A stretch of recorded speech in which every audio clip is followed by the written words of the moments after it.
Hey nail besties, welcome back. So one of the questions that I get asked a ton is, okay, so these cheap polishes suck, I shouldn't use them, but I already have a full collection of them.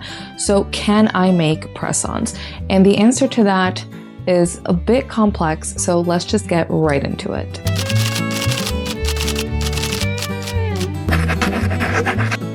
I've been on the process of gathering those SDSs. A lot of you have been sending them to me, so thank you so much. That video will be coming soon. But today I wanted to talk about the answer to this question. The girlies just really want to know, can I get away with using my collection of cheap polishes if I just make press-ons? And honestly, for a while there, I thought that I could do the same thing. Now, knowing what I know, I did not leave any of those ultra cheap products in my collection. So Beetles, Modelones, none of those, they all went in the trash. But I did leave a lot of my D&D collection, and I still have my Koopa top coats because those things are fire. And so for a while there, I knew that as long as I cured the products properly, I could still get away with using them to make press-ons. However, recently I have decided against that entirely, and I'll show you why. So as I was making this set of press-ons right here, I used this Koopa matte top coat, and I didn't notice while I was applying it, but there had been some bubbling right at the tip there, and the product pooled and it fell and dripped down onto my pant leg. Now I cleaned it and wiped it off immediately, but it still caused a reaction. And so this is what my leg looks like. And these last for weeks, sometimes months. I had two that I had over a month that were completely unexplained. I actually went to my dermatologist to see what the heck was that on my legs. It's like this patch, it gets itchy at times, it turns kind of purplish. And for a while there, I had no idea what it was. I had not associated it to the gel polish. My dermatologist didn't know what it was either. She just prescribed me this ointment. It didn't do anything. So finally, when I saw that drop and I was able to see where exactly it landed, I kept track of it. And sure as heck, the next day there was this giant, what you see here. And so that's when I decided it is just way too risky. Even when I use gloves and I try to control all of the factors, it is just way too risky to continue using products that have HEMA, even if they're not the super cheap polish type, for press-ons. And again, that's just for me and because I already have an allergy. So if you already have an allergy, I do not suggest using cheap products even for press-ons. Now, for the girlies that don't already have one and they are just trying to avoid one and you want to know, can you still use your cheap gels? And the answer to that is yes and no, and it depends on what it is. So can you use products like D&D or something like that? Yes, I would say that you can, as long as you're very careful, you wear your gloves, you don't get any on your skin, which again, easier said than done because accidents happen, as you just saw. But overall, it should be okay so long as you are curing everything very well. However, because we know Beetles can't cure well, it is a significant risk because HEMA is water soluble, which means that every time you get water on your hands, so whether you're taking a shower or whatever the case is, that HEMA will start to leach onto your skin. And even though the exposure may be minor, over time it builds up and that's what gives you the allergy. So it is not worth using Beetles even for press-ons. Strongly urge you not to do so. Now, when it comes to other brands, so for example, Gaoy, I recently read their SDS, 45% HEMA. Even though they have an okay amount of photo initiator, I still just would not risk that. And we'll talk more in detail about the brands when I make my SDS video. But for now, all I can say is I really would stay away from using any cheap polishes.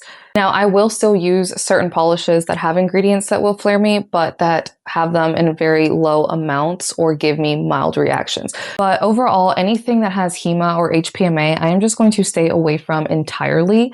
And it really sucks because, as I talked about in my last video, just because a product has HEMA doesn't mean it's the devil. HEMA is not the devil. It does happen to be the most allergenic ingredient just because of how small the molecular structure is. But that doesn't mean that you can never use anything with HEMA ever again, or that you shouldn't use. There are tons of professional brands that have good formulas that do use HEMA. If you're not already allergic to it, I'm not saying don't ever use HEMA again, completely get rid of it. Just make sure that you are only doing so from professional companies. And Koopa is one of those companies. Their top coats are amazing. Again, as with all gel products, just be very careful. But as for me personally, I will continue to just make press-ons with products that I already know work for me or that I know are not going to give me a significantly bad reaction, and just doing so very, very carefully. Again, as I always say, gloves are really, really important, especially when making press-ons. And these are the ones I use. They are the Titan Flex, and they are 8 mil. And I do not recommend going anything lower than that. I know it's very case by case, but as always, just evaluate what you think is best for you. If you really don't want to risk it at all, just don't use any HEMA-containing products, even in press-ons. If you really just want to be ultra careful. If you already have an allergy, same thing. I suggest not using any HEMA or HPMA products, even for press-ons. And if you do want to take that risk, that is entirely up to you. My best advice would be to use a hypoallergenic base and top coat so that you can at least keep the exposure to a minimum by kind of sandwiching the layers.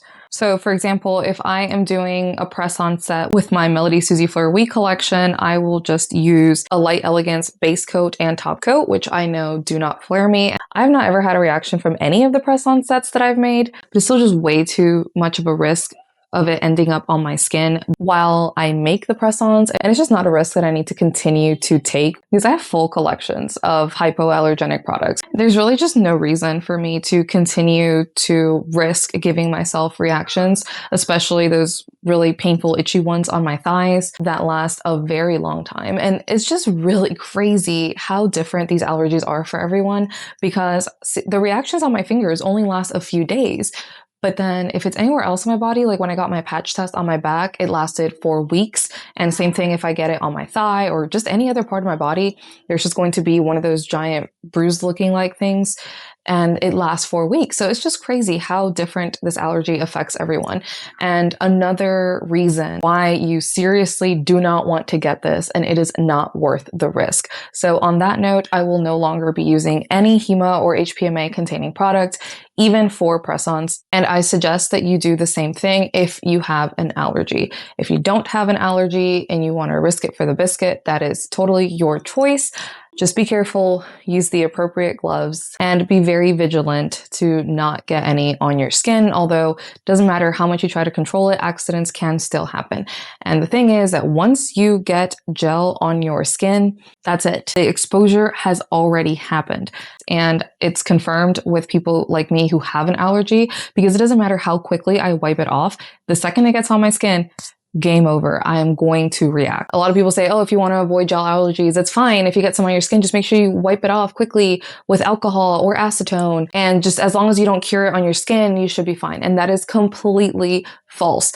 The molecules will immediately begin to penetrate into your skin. Definitely never use acetone. If you use acetone, all you're doing is breaking down those molecules to make them even easier to penetrate your skin. Use alcohol to wipe it off, but that exposure already happened. Hopefully you won't get an allergy from that tiny exposure, but over time those exposures do build up. So just be careful. The only way to truly avoid an allergy is to not get any of it on your skin. And that is dang near impossible, because even if you think you're avoiding contact with your skin, have you ever had one of those where like you're just doing your nails and everything looks fine, so you don't think that anything actually got on your skin, but then you turn on your lamp and your hand is like nearby it and then you see all those little blue particles? All of that is gel that you're exposed to that ended up somewhere on your skin, on your gloves, on your clothes, and you just didn't realize it, especially when you're working with clear gels. But that doesn't mean it's not there. So a lot of people will think their application is flawless just because they don't see anything around their cuticles, but you got gel elsewhere on your skin. So again, that's just why it's not worth it. So anyway, besties, that is all I have for you today. I hope this was helpful in answering your question. As always, if you aren't already, make sure you hit that subscribe button and the bell icon so you don't miss any of my videos. I post new videos every week. If you want to learn more about nail safety and nail allergies, that is what we're all about here. So join the Nail Bestie Club. Hopefully not the allergy club, but if you're already in that one, then join me too, because I have a lot of tips for you. Thanks for hanging out with me today, and I will see you in the next one.